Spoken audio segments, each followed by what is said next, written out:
খিচুড়ি খাওয়ার ইচ্ছে হয়েছে, একটু ভাত আছে, ব্যাস আলু পেঁয়াজ রসুন আদা গাজর যা আছে কুচিয়ে নিলাম, আর একটা ডিম ভেঙে ভেজে নিলাম, আর এক মুঠো সয়াবিন ভেজে তুলে নিলাম। এবার পেঁয়াজ রসুন দিয়ে ভালো করে গাজর আলুটাকে কষিয়ে নিয়ে এবার ডিম আর সয়াবিনটা দিয়ে আর একটু কষিয়ে নিলাম। তার মধ্যে এবার ডাল, মুগ ডাল আর মুসুর ডাল সেদ্ধ করা ছিল, এবার ওটা দিয়ে আর একটু ভালো করে কষিয়ে নেড়ে চেড়ে কষিয়ে নিলাম। তার মধ্যে এবার ভাতটা দিয়ে আর একটু উল্টিয়ে পাল্টিয়ে নেড়ে চেড়ে জল দিয়ে প্রেশার কুকারে চাপিয়ে দিলাম।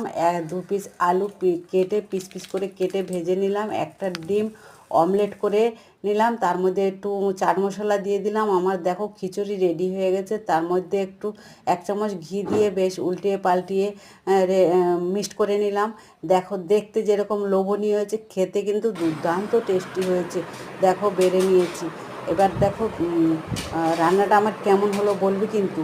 আর দেখো ঘরে কিছু না থাক, সাধারণ যা কিছু থাকে ওই দিয়েই কিন্তু একদিন চালিয়ে নেওয়া যায়, তাই না বন্ধুরা?